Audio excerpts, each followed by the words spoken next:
Team ने इतिहास रच दिया है जिम्बाब्वे के खिलाफ पहले वनडे मुकाबले में। 200 बल्लेबाजों ने तो इतिहास रचा ही, गेंदबाजों ने भी शानदार इतिहास रच दिया इस तूफानी मुकाबले में। 200 आप सभी को बता दें, पहले बल्लेबाजी करते जिम्बाब्वे ने 190 रन लगाए थे। ऐसे में इन्हें टारगेट का पीछा करते हुए शिखर धवन और सलामी बल्लेबाज शुभमन गिल ने बिना कोई विकेट खोए इस मुकाबले को जीत लिया 10 विकेटों से। जी हां दोस्तों, शिखर धवन और शुभमन गिल ने बिना कोई विकेट खोए भारतीय टीम को 10 विकेटों से जिताया। आइए कुछ महा रिकॉर्ड्स के बारे में बात करते हैं जो भारतीय टीम ने जिम्बाब्वे के खिलाफ आज का मुकाबला जीता है, उससे कई रिकॉर्ड बने हैं। 200 जिम्बाब्वे के खिलाफ भारतीय टीम की 13वीं जीत है 2012 से लेकर 2022 तक, जो अभी तक के इंटरनेशनल क्रिकेट में सबसे ज्यादा जीत है किसी भी टीम के आगे। उससे भारतीय टीम की 13वीं जीत है बिना कोई हार के जिम्बाब्वे के खिलाफ। दूसरे महा रिकॉर्ड की बात करें तो शुभमन गिल और शिखर धवन की आज की साझेदारी क्रिकेट इतिहास में यानी कि ओडीआई क्रिकेट इतिहास में दूसरी सबसे बड़ी पार्टनरशिप है। इससे पहले 197 रनों की साझेदारी हुई थी जिम्बाब्वे के साथ शारजा के मैदान पर 1998 में। ऐसे में लगभग 24 साल के बाद आज शिखर धवन और शुभमन गिल ने इतनी बड़ी पार्टनरशिप से मैदान पर इतिहास रचा। ऐसे में दो सबसे महा रिकॉर्ड बनाए हैं भारतीय टीम ने आज के मुकाबले में, जो कि लगभग 24 साल के बाद बने हैं। दोस्तों, आप भारतीय टीम के इस तूफानी प्रदर्शन को 10 में से कितने नंबर देंगे, इसका जवाब हमें कमेंट में एक बार जरूर बताते हुए जाएं। दोस्तों, भारतीय टीम उतर चुकी है जिम्बाब्वे के 190 रन के लक्ष्य का पीछा करने के लिए। 200 टारगेट छोटा था। शुभमन गिल और शिखर धवन सलामी बल्लेबाज बनकर आए। शिखर धवन ने शुरुआत अच्छी दिलाई, शुभमन गिल ने भी शुरुआत अच्छी दिलाई, लेकिन जिस शुरुआत की भारतीय टीम को दरकार थी उससे 10 गुना बेहतरीन बल्लेबाजी की हमारे दोनों ही सलामी बल्लेबाजों ने। एक तरफ से शुभमन गिल, दूसरी तरफ से हमारे शिखर धवन। दोस्तों, एक कॉम्बिनेशन अनुभवी खिलाड़ी और युवा खिलाड़ियों के बीच में हो गया। जिम्बाब्वे के पूरे गेंदबाज फ्लॉप होकर रह गए दोनों ही बल्लेबाजों के आगे। एक तरफ से शिखर धवन अपना अनुभव दिखाते तूफानी अर्धशतक लगा बैठे। जी हां दोस्तों, अर्धशतक लगा दिया शिखर धवन ने, तो उनके सामने शुभमन गिल ने भी बेहतरीन बल्लेबाजी की। दोस्तों, पहले तो दोनों के बीच में 100 से ज्यादा रनों की साझेदारी हो गई, वो भी सिर्फ 20 ओवर में, और दोनों ही बल्लेबाज लगभग सेट हो चुके हैं और भारतीय टीम में मुकाबला जीत चुकी है। दोस्तों, आपको क्या लगता है, क्या भारतीय टीम इस साल T20 वर्ल्ड कप जीत पाएगी या नहीं, इसका जवाब हमें कमेंट में। दोस्तों, अगर आप शिखर धवन को एक अच्छा खिलाड़ी मानते हैं तो इस वीडियो को दिल से लाइक एक बार जरूर करते जाएं। दोस्तों, शुरू हो चुका है भारत बनाम जिम्बाब्वे का पहला ओडीआई मुकाबला हरारे क्रिकेट स्पोर्ट्स स्टेडियम में। दोनों ही कप्तान आमने सामने आए टॉस के लिए। दोस्तों, जिम्बाब्वे कप्तान ने टॉस उछाला, लेकिन केएल राहुल ने टॉस जीत लिया और टॉस जीते गेंदबाजी का किया फैसला, जिसके चलते जिम्बाब्वे की टीम पहले बल्लेबाजी करने के लिए उतरी। दोस्तों, जिम्बाब्वे की तरफ से दोनों ही सलामी बल्लेबाज मैदान पर आए। पहले सलामी बल्लेबाज का नाम है मरोमानी, जो कि इससे पहले से 5 ओडीआई मुकाबले खेल चुके हैं। उनके साथ आया है इनोसेंट किया, जो कि 7 मुकाबले खेल चुके हैं। दोनों ही नए सलामी बल्लेबाज आए थे। दोस्तों, आते ही उनके सामने दीपक चहर ने अच्छी गेंदबाजी की। दोस्तों, दीपक चहर तो अच्छी गेंदबाजी कर ही रहे थे। इसमें शुरुआत तो चल ही रही थी जिम्बाब्वे की, लेकिन दीपक चहर ने अगले ओवर में पहला झटका दिया। दोस्तों, इस तरह से बल्ले का एज लेकर पहले सलामी बल्लेबाज का और गेंद गिरी जाकर संजू सैमसन के दस्तानों में, जिसके चलते पहली विकेट। दोस्तों, इनोसेंट किया 4 रन बनाकर दीपक चहर की गेंद पर 20 रन बनाकर आउट हुए। ऐसे में 26 रन हो चुके थे, एक विकेट गिर चुकी थी जिम्बाब्वे की, लेकिन उसके बाद अगला ही झटका दिया दीपक चहर ने।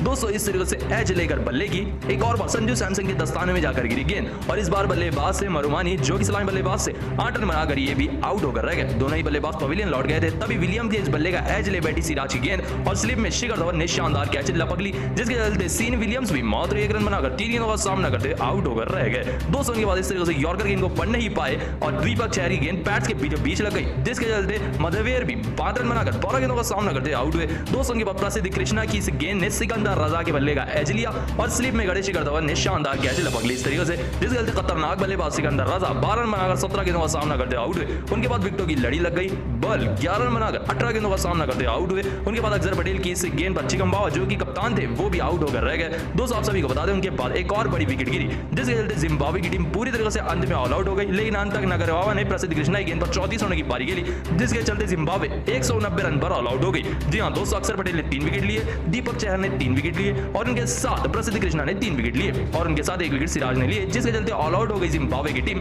मात्र 179 रन पर। अब भारतीय टीम को 190 रन लगाने हैं, वो भी पूरे 50 ओवर में, जो भारतीय टीम के लिए काफी आसान बात है। दोस्तों, शुरू हो चुका है भारत बनाम जिम्बाब्वे का पहला T20 मुकाबला।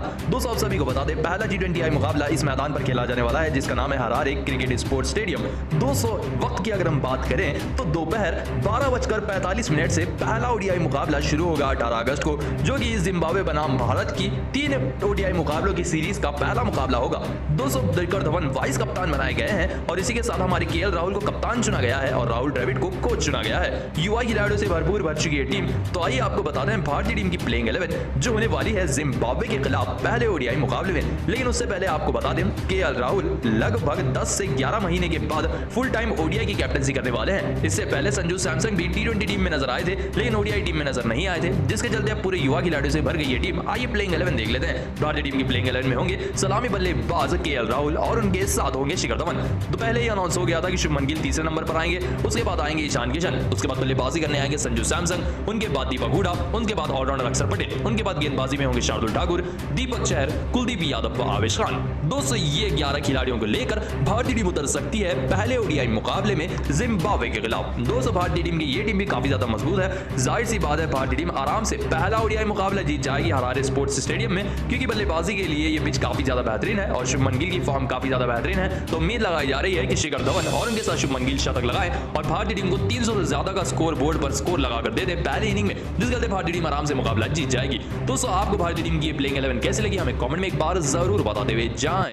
दोस्तों हार्दिक पांड्या की कप्तानी में एक और बार भारतीय टीम ने शानदार तरीके से जीत लिया है 5वां टी20 मुकाबला। दोस्तों वेस्ट इंडीज के खिलाफ ऑल आउट कर रख दिया है भारतीय टीम ने पूरी वेस्ट इंडीज की टीम को और 88 रनों से 5वां टी20 मुकाबला जीत लिया भारतीय टीम ने। दोस्तों भारतीय टीम के गेंदबाजों ने खास करके स्पिन गेंदबाजों ने ऐसा प्रदर्शन किया कि मानो वेस्ट इंडीज भारतीय टीम के 188 रन के लक्ष्य का पीछा कर ही नहीं पाई। सिर्फ 56 रनों की पारी हमारे हितमार ने खेली।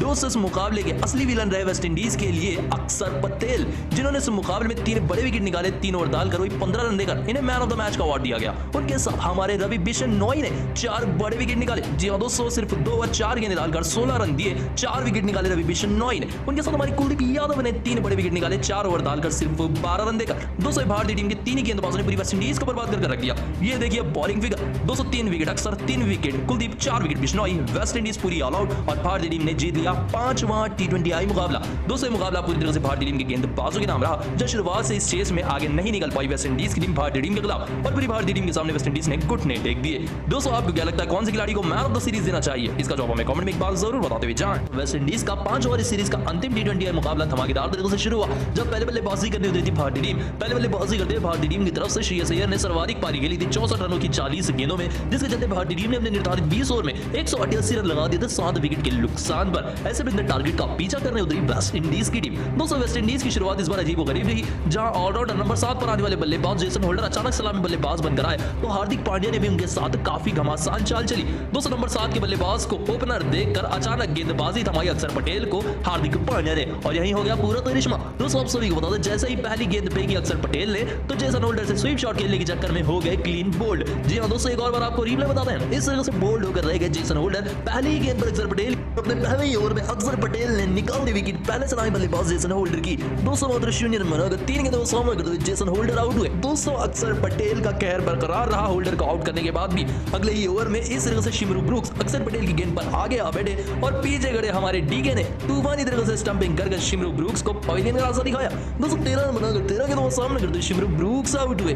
दोस्तों उनके अगले ही ओवर में इस तरह से बोल्ड होकर रह गए दोवियोन थॉमस। दोस्तों ये थे वेस्ट इंडीज के विकेट कीपर बल्लेबाज और ये बने अक्सर के तीसरे शिकार। दोस्तों तीसरी विकेट गिरी दीवान थॉमस के रूप में वेस्ट इंडीज की 10 रन बनाकर 11 गेंदों का सामना करते हुए अगला ओवर डालने आए हमारे कुलदीप यादव और उनके सामने थे वेस्ट इंडीज के कप्तान पूरन, और ये भी इस तरह से गेंद को पढ़ नहीं पाए। गेंद लग गई लगातार बीचों बीच बैट्स पर और अंपायर ने दे दिया एलबीडब्ल्यू आउट। रिव्यू भी बचा नहीं पाया पूरन को। 3 रन बनाकर 6 गेंदों का सामना करते निकलस पूरन आउट हुए। दोस्तों उनके बाद बल्लेबाजी करने आए हमारे शिमरॉन हेटमायर। ऐसे में लेकिन रोमन पोयल और हेटमायर भी ज्यादा देर मैदान पर टिक नहीं पाए। दोस्तों आप सभी को बता दें बिश्नोई की इस गेंद को रोमन पोयल पढ़ नहीं पाए और हो गए चारों खाने चित। इसके चलते 9 रन बनाकर पोयल आउट हुए। उसकी अगली ही गेंद पर बिश्नोई के एक और शिकार बने। भारतीय टीम के सामने घुटने टेक दिए वेस्ट इंडीज के कीमो पॉल ने, आते ही 0 रन बनाकर एलबीडब्ल्यू ये भी आउट हुए। दोस्तों के बाद विकेटों की लड़ी लग गई। डोमिनिक ड्रेक से मात्र 1 रन बनाकर 2 गेंदों का सामना करते आउट हुए। अकेले शिमरॉन हेटमायर बल्लेबाजी कर रहे थे। आखिरी उम्मीद वेस्ट इंडीज के तूफानी अर्धशतक इन्होंने लगाया, लेकिन ये भी अंत तक टिक नहीं पाए। दोस्तों हेटमायर भी बिश्नोई की इस करारी और गेंद का शिकार बने और गेंद हवा में जा रही थी, जिसके चलते फील्डर ने शानदार कैच लपक ली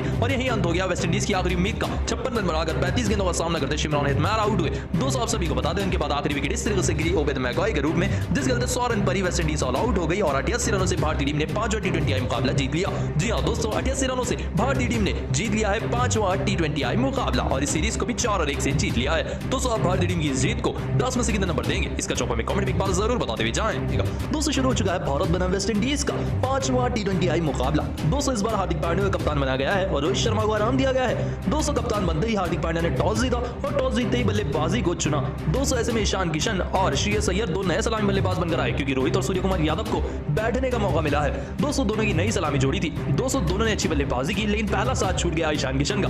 दोस्तों डोमिनिक ड्रेक्स की इस गेंद पर नीचे खड़े पूरन को इस तरीके से कैच दे बैठे ईशान किशन अपने बल्ले का, जिसके चलते किशन आउट हुए पहली विकेट के रूप में। 11 रन बनाकर 13 गेंदों का सामना करते किशन आउट हुए। दोस्तों उनके बाद तीसरे नंबर पर बल्लेबाजी करने आए दीपक हुडा। दीपक हुडा का बेहतरीन साथ दे रहे थे हमारे दूसरे सलामी बल्लेबाज श्रेयस अय्यर। देखते ही देखते श्रेयस अय्यर की बल्लेबाजी घातक हो गई। ऐसे में श्रेयस अय्यर तूफानी बल्लेबाजी करने लगे। दोस्तों श्रेयस अय्यर ने सभी गेंदबाजों को जमकर धोया वेस्ट इंडीज के और लगा दिया अपना बेहतरीन अर्धशतक। जी हां दोस्तों, इस सीरीज का पहला अर्धशतक है श्रेयस अय्यर का जो वेस्ट इंडीज के खिलाफ आया। दोस्तों आप सभी को बता दें, इसके बाद भी दीपक हुडा की आक्रामक बल्लेबाजी ने आग पकड़ ली। दोनों के बीच में 50 रनों की साझेदारी हो ही गई थी, तभी हो गया एक और हंगामा। दोस्तों दीपक हुडा आगे आ बैठे इस वॉच की गेंद पर, शॉट तो इन्होंने करारा खेला, लेकिन शिमरू ब्रूक्स के हाथों में मार बैठे इस तरीके से गेंद, जिसके चलते इस मुकाबले में आउट हुए दीपक हुडा। दोस्तों दीपक हुडा 38 रन बनाकर 25 गेंदों का सामना करते अपनी बड़ी विकेट गवा बैठे। दोस्तों के पास श्रेयस अय्यर अच्छी बल्लेबाजी कर रहे थे, लेकिन ये भी 64 रन बनाकर होल्डर की गेंद पर उन्हीं को कैच दे बैठे। एक बेहतरीन पारी खेल, 64 रनों की पारी खेल, 40 गेंदों का सामना करते हुए श्रेयस अय्यर आउट हुए। 264 रन लगाए श्रेयस अय्यर ने 40 गेंदों का सामना करते हुए और आउट हो गए होल्डर के हाथों। दोस्तों के बाद बल्लेबाजी करने आए संजू सैमसन और हार्दिक पांड्या। 132 रन स्कोर हो गया भारतीय टीम का 3 विकेट के नुकसान पर, वो भी सिर्फ 14वें ओवर में। सभी की नजरें भारतीय टीम के प्लेयरों के ऊपर है और भारतीय टीम की नजर 200 के टारगेट पर है। दोस्तों आपको क्या लगता है, क्या संजू सैमसन को भी एक बार भारतीय टीम का कप्तान बनाना चाहिए या नहीं? इसका जवाब हमें कमेंट में जरूर बताइए।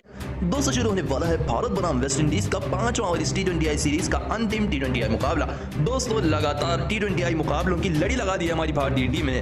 दोस्तों संडे के दिन आज ही 8 बजे से शुरू होने वाला है भारत बनाम वेस्ट इंडीज का 5वां T20I मुकाबला, जहां चौथा T20I मुकाबला कल ही खेला गया था और 60 रनों से चौथे T20I मुकाबले को जीत लिया था। अब आइए टॉस पर चलते हैं 5वें T20I मुकाबले की। दोस्तों जो भी कप्तान फ्लोरिडा के मैदान पर अब तक टॉस जीत रहा है, वो गेंदबाजी का ही फैसला कर रहा है, क्योंकि जिसकी बल्लेबाजी में दम होगा वही टीम विजेता होगी। ऐसे में दोनों कप्तानों में से जो भी टॉस जीतेगा वो गेंदबाजी ही करेगा। अगर एक और बार भारतीय टीम बल्लेबाजी करने उतरती है तो ये 3 खिलाड़ी आपको सबसे